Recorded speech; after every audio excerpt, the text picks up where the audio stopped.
ታሪኽካ ዝቕይሩ ሕግታት ክሳብ መወዳእታ ተኸታተሉኒ።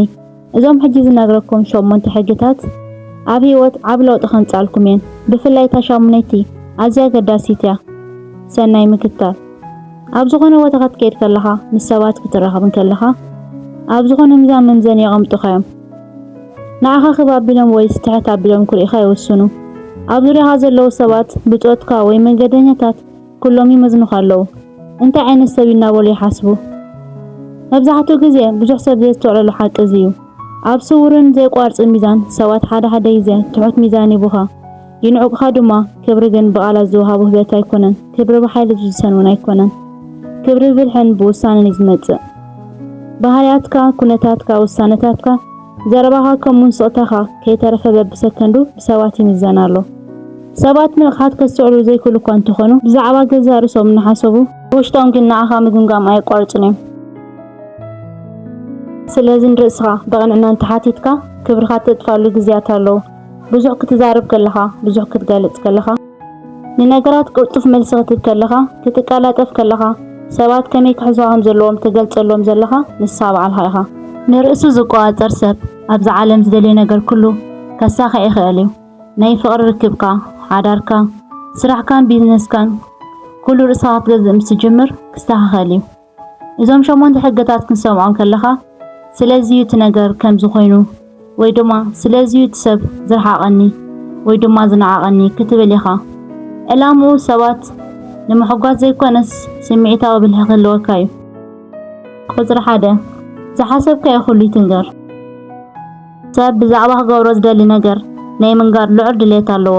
ሓድሽ ቢዝነስ ክጅምረ፣ ስፖርት ክጅምረ፣ ስራሕ ክገድፈየ እናበልካ ትዛረብ፣ ኣብ ኢንተርኔት ትጽሕፎ፣ ንፈተውትኻ ትነግሮም። እዚ ዓብይ ጌጋ እዩ።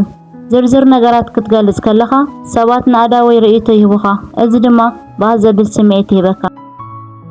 ሳይንሳዊ መጽናዕቲ ከም ዘረጋግጾ ሓሳብካ ወይ ዕላማኻ ንሰባት ክትነግር ከለኻ ሓንጎልካ እቲ ዕላማ ከም ዝተሳኽዐ ገይሩ ይምዝግቦ እሞ ስለዚ ኣብቲ ናይ ሓቂ ናይ ምስራሕ ዘለካ ስምዒት ይቕንስ።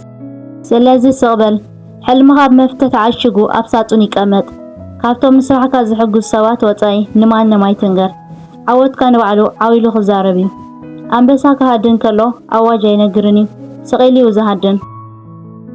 ቁጽሪ 2 ምምራር ኣቋሪጽካ ምስራሕ ጀምር።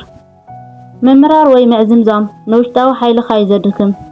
ሰባት ምስ ኣማረርቲ ሰባት ግዜ ክሓልፉ ኣይደልዩን እዮም። ጸገማትካ ንሰባት ኣብ ክንዲ ምንጋር ነቲ ጸገም ንምቕያር ስጉም ትውሰድ። ሰባት ንዓኻ ከም ግዳይ ዘይኮነስ ከም ተቓላሳይ ክሪኢኻ ኣለዎም። ቁጽሪ 3 ኩሉ ግዜ ሰብ ኣብ ዝደለየካ ይትረኸብ። ኩሉ ግዜ ዝርከብ ነገር ዋግኡ ኣዝዩ ትሑት እዩ። ንኹሉ መልእኽቲ፣ ንኹሉ ጻውዒት ብእንብኡ መልሲ ምሃብ ኣቋርጽ። ንግዜኻ ዋጋ እንተሂብካዮ ጥራዮም ሰባት ንዓኻ ዋጋ ክህቡኻ ቀዳምነት ኣለሊ። ንነፍስኻ ግዜ ሃብ። ቁጽሪ 4 ስምዒትካ ተቆጻጸር። ብዝኾነ ነገር ብቐሊሉ ትቆጣ ወይ ኣይትሕዘን። ሓደ ሰብ ሕማቕ ነገር ምዝለካ ብእንብኡ መልስኻ ምሃብ ተቆጠብ። ስቕታ ካብ ኩሉ ንላዕሊ ሓያል መልሲ እዩ።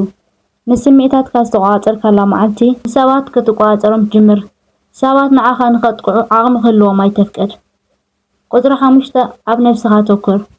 ብዛዕባ ካልኦት ሰባት እንታይ ይገብሩ ኣለዉ ክትከታተል ግዜኻ ይተጥፍእ። ንሰባት ንምግምጋም ተጥፍኦ ግዜ ንነፍስኻ ንምምሕያሽ ትጥቀመሉ። ዝበለጸት ንስኻ ናይ ነፍስኻ ንምዃን ጸዓር። ሰባት ብዛዕባኻ ዘለዎም ርእይቶ ናትካ ጉዳይ ኣይኮነን። ቁጽሪ 6 ቃልካ ሓሉ። ክገብሮ እየ ዝብልካዮ ነገር ብዝኾነ ዋጋ ግበሮ። ቃልካ ምስ ተኽብር ሰባት የኽብሩኻ፣ ንነፍስኻ እውን እምነት ይህበካ። ሓደ ነገር ክትገብር እንተዘይክኢልካ ካብ መጀመርያ ክገብሮ እየ ኣይትበል። ዘይተተግበረ ቃል ክብርኻ የቃልሎ እዩ። ቁጽሪ 7 ኣይፋል ምባል ልመድ። ንኹሉ ሰብ ንምሕጓስ እዎ ምባል ኣቋርጽ። ንኹሉ ሰብ ከተሐጉስ ተፈቲንካ ነፍስኻ ኢኻ ተጥፍእ። ሰባት ንዶባትካ ክፈልጡ ይግባእ።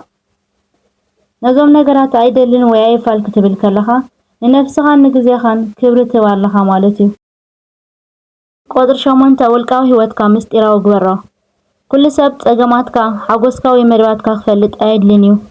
ህይወትካ ምስጢራዊ ምስ ዝኸውን ዝያዳ ክብሪ ይህልዎ። ንሰባት ክትነግሮም ዘለካ እቲ ውጽኢት ጥራይ እዩ። እቲ ናብ ዓወት ዘብጽሓካ መስርሕ ምስ ነፍስኻ ጥራይ ይኹን።